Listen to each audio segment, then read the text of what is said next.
بسم اللہ الرحمن الرحیم۔ عزیز طلبہ السلام علیکم۔ آج کے سبق میں ہم 9th کلاس کی اردو کی بک کا جو نیا ایڈیشن ہے اس کی پہلی نظم حمد کی ایکسرسائز کرنے جا رہے ہیں۔ تو آئیے آج کے سبق کا آغاز کرتے ہیں۔ عزیز طلبہ، یہ جو حمد ہے اس کی مشق میں جو پہلا سوال ہے وہ ہے متن کو مد نظر رکھتے ہوئے سوالوں کے جواب تحریر کریں۔ عزیز طلبہ، اس میں جو پہلا جز ہے وہ ہے زمین و آسماں اور پوری کائنات میں کس کی جھلک دکھائی دیتی ہے؟ تو اس کا آنسر ہوگا زمین و آسماں اور پوری کائنات میں اللہ تعالی کی جھلک دکھائی دیتی ہے۔ عزیز طلبہ، اس کا جو دوسرا کوشچن ہے، دوسرا پارٹ، دوسرا حصہ وہ ہے اللہ تعالیٰ کا قرب کس طرح حاصل ہوتا ہے؟ تو عزیز طلبہ، اس کا آنسر ہے اللہ تعالیٰ کا قرب اس کی جستجو کرنے اور اس کی بندگی کرنے سے حاصل ہوتا ہے۔ تیسرا جز ہے سبزہ اور پھول کس طرح پتھر کے سینے سے کھلتے ہیں؟ وضاحت کریں۔ سبزہ اور پھول عزیز طلبہ اللہ تعالیٰ کی قدرت سے سینہ سنگ کو چاک کر کے کھلتے ہیں۔ اللہ تعالیٰ کی قدرت سے سبزہ اور پھول سینہ سنگ کو چاک کر کے کھلتے ہیں۔ عزیز طلبہ، چوتھا جز ہے اس سوال کا کہ منصب آدمیت پر روشنی ڈالیے۔ تو عزیز طلبہ، منصب آدمیت سے مراد ہے کہ اللہ تعالیٰ نے انسان کو مہذب، تہذیب یافتہ اور شائستہ بنایا ہے اور پھر اسے منصب آدمیت پر فائز کیا ہے۔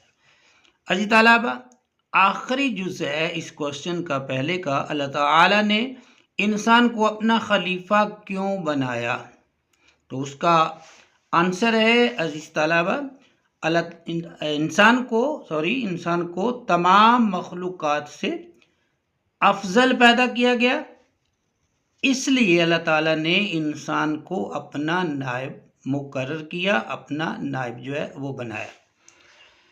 عزیز طلبہ، اس کا جو دوسرا کوشچن ہے وہ ہے متن کے مطابق، یعنی کہ ہمارا جو سبق ہے اس کے مطابق، ہماری جو نظم ہے اس کے مطابق مناسب الفاظ کی مدد سے خالی جگہ جو ہے وہ کہتے ہیں اس کو پر کیجئے۔ تو عزیز طلبہ، پہلا جز ہے سب میں تیری ڈیش، سب سے لیکن جدا، ڈیش میں آئے گا جو لفظ ہے وہ جھلک، سب میں تیری جھلک، سب سے لیکن جدا۔ اور دوسرے جز میں ہے گونجتا ہے جہاں تیرے ڈیش سے، ڈیش مطلب خالی جگہ، گونجتا ہے جہاں تیرے آہنگ سے۔ اور تیسرا جز ہے جس نے کی جستجو، خالی جگہ پہ آئے گا جس نے کی جستجو، مل گیا اس کو تو۔ تو عزیز طلبہ، اس کا جو چوتھا جز ہے وہ ہے شوق سجدہ بھی کر اب ڈیش مجھے، ڈیش مطلب خالی جگہ، شوق سجدہ بھی کر اب عنایت مجھے۔ آخری جز ہے کر رہے ہیں سبھی تیری ڈیش، ڈیش میں آئے گا حمد و ثنا، کر رہے ہیں سبھی تیری حمد و ثنا۔ عزیز طلبہ، تیسرا کوشچن ہے متن کے مطابق ذیل میں سے درست جواب کا انتخاب کریں۔ عزیز طلبہ، یہ MCQs ہیں، تو اس میں 4 آپشن جو ہے وہ موجود ہیں، تو اس میں جو درست آپشن ہوگا اس کا ہم نے جو ہے وہ انتخاب کرنا ہے۔ پہلا ہے ہر سحر پھوٹتی ہے نئے، اب آگے آپشن ہے نمبر 1 پہ ڈھنگ سے، رنگ سے، دوسرے پہ، تیسرے پہ ہے ترنگ سے اور چوتھے میں آہنگ سے۔ تو اس کا صحیح آنسر ہے ہر سحر پھوٹتی ہے نئے رنگ سے، اس کو جو ہے وہ ہم ٹک کر دیں گے۔ اور دوسرے نمبر پہ جو ہے عزیز طلبہ وہ ہے ہر ستارے میں آباد ہے ایک، آگے 4 آپشن ہے، نمبر 1 چاند، نمبر 2 کہکشاں، نمبر 3 سورج اور نمبر 4 جو ہے وہ جہاں جو ہے۔ تو ہر ستارے میں آباد ہے ایک جہاں، اور جہاں جو ہے اس کو جو ہے وہ ہم ٹک کر دیں گے۔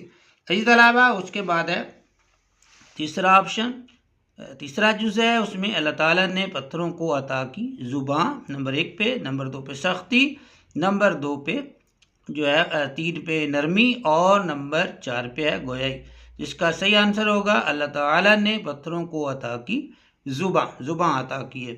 چوتھا جز ہے، آخری بند میں شاعر اللہ تعالیٰ سے عنایت کرنے کی التجا کر رہا ہے۔ آخری بند میں شاعر جو ہے وہ اللہ تعالیٰ سے عنایت کرنے کی التجا کر رہا ہے۔ کس کی التجا کر رہا ہے؟ نمبر 1 دولت کی، نمبر 2 حسن کی، نمبر 3 سجدے کی، اور نمبر 4 ہے طاقت کی۔ تو اس کا عزیز طلبہ صحیح جو آنسر ہے وہ ہے سجدے کی۔ اللہ آخری بند میں شاعر اللہ تعالیٰ سے سجدہ جو ہے وہ کرنے کی جو ہے وہ التجا کر رہا ہے کہ اسے سجدے کا شوق بھی عطا کیا جائے۔ آخری جو ہے عزیز طلبہ اس کا محاورہ خم رہنا کے معنی ہے۔ نمبر 1 اٹھا رہنا، نمبر 2 جھکے رہنا، نمبر 3 دبا رہنا، اور نمبر 4 ہوش میں نہ رہنا۔ تو اس کا آنسر ہوگا جھکے رہنا۔ عزیز طلبہ اس کے بعد جو ہے انہوں نے کہا ہے حمد نعت منقبت اور مناجات۔ عزیز طلبہ حمد عربی زبان کا لفظ ہے، اس کا معنی تعریف یا ثنا ہے۔ اصطلاح میں حمد سے مراد وہ نظم ہے جس میں اللہ تعالیٰ کی تعریف یا ثنا کی گئی ہو۔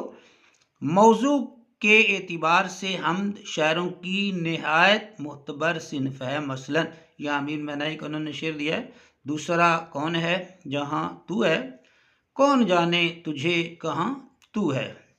عزیز طلبہ اس کے بعد ہے نعت۔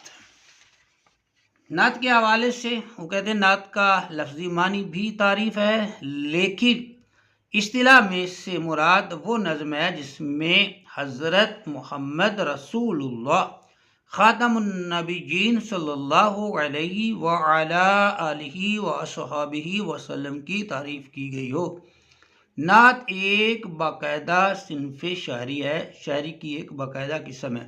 یہاں پر جو ہے انہوں نے شعر دیا ہے مولانا ظفر علی خان کا، وہ شمع اجالا جس نے کیا 40 برس تک غاروں میں، ایک روز چمکنے والی تھی سب دنیا کے درباروں میں۔ یہ مولانا ظفر علی خان کا شعر ہے۔ اور اس کے بعد عزیز طلبہ ہے منقبت۔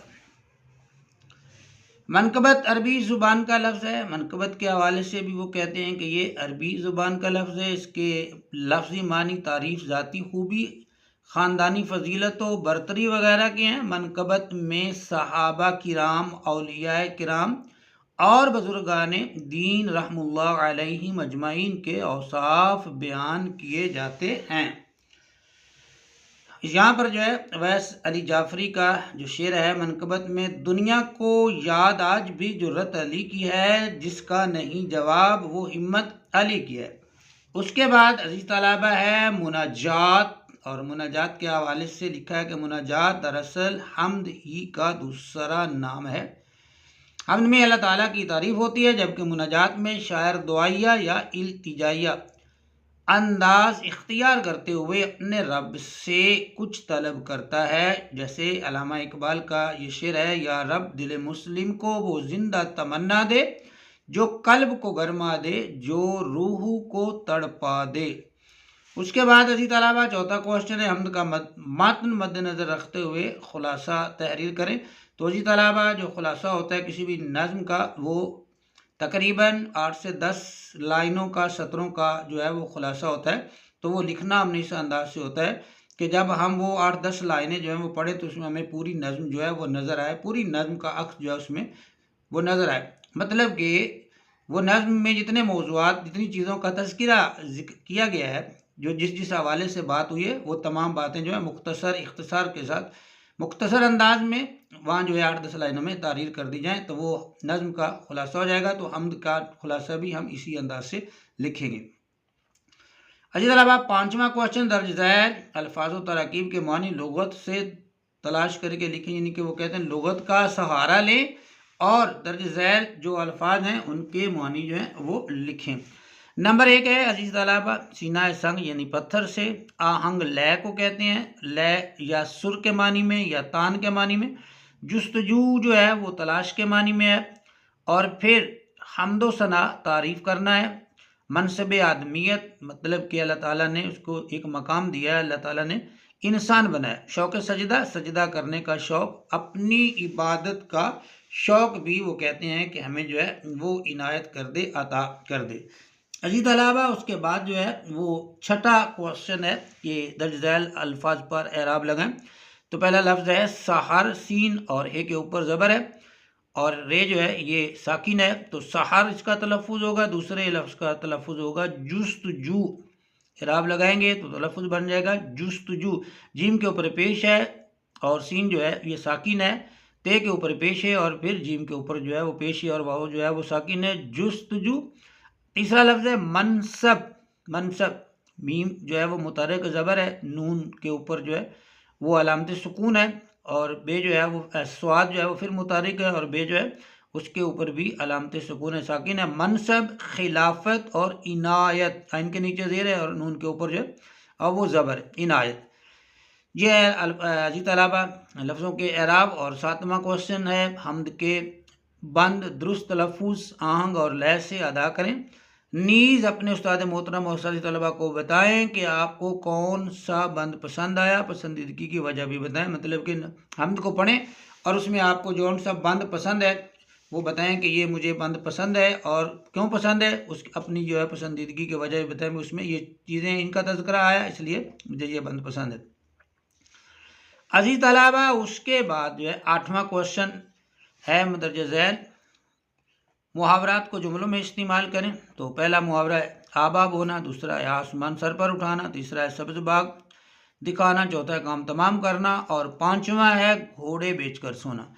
تو اسی طلبہ پہلا جو محاورہ ہے آب ہونا، اس کا معنی ہے شرمندہ ہونا، چوری پکڑے جانے سے وہ ندامت کی وجہ سے آب ہو گیا۔ اگر ہم جو ہے اس کا جملہ بنائیں گے تو وہ ایسے بن جائے گا، چوری پکڑے جانے سے وہ ندامت کی وجہ سے آب ہو گیا۔ دوسرا آسمان سر پر اٹھانا، معنی ہے اس کا شور مچانا، کام کی بات کرو، آسمان سر پر اٹھانے سے کچھ حاصل نہیں ہوگا۔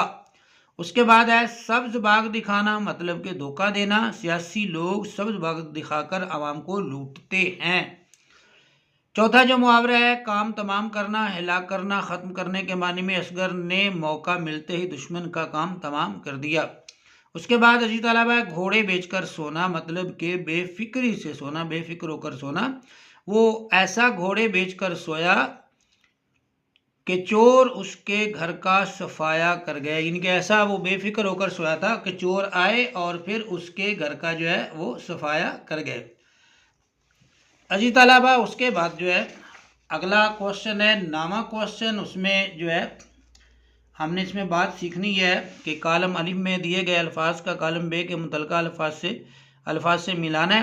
تو اس میں ہم یہ کریں گے کہ یہاں پہ جو ہے وہ ہم نمبرنگ کر لیں گے، نمبر 1 پہلے لفظ پہ، دوسرے پہ 2، تیسرے پہ 3، چوتھے پہ 4، پانچویں پہ 5 اور چھٹے پہ 6 لکھ دیں گے۔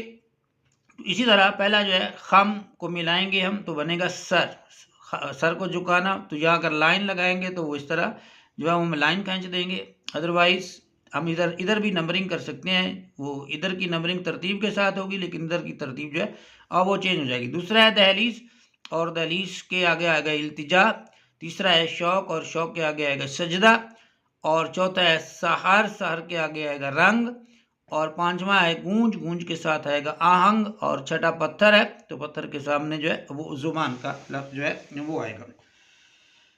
عزیز طلبہ اس کے بعد 10واں جو کوشچن ہے یہاں پر وہ ہے مندرجہ ذیل حمدیہ اشعار باری باری ایک دوسرے سے سن کر اہم نکات اور اجزاء کے بارے میں اپنے خیالات کا زبانی اظہار کیجیے، یعنی کہ یہ اشعار ایک دوسرے کو سنائیں اور پھر ان کا جو مطلب ہے آپ کے خیال میں اس کا ایک دوسرے کو جو ہے وہ ایک دوسرے سے شیئر کریں۔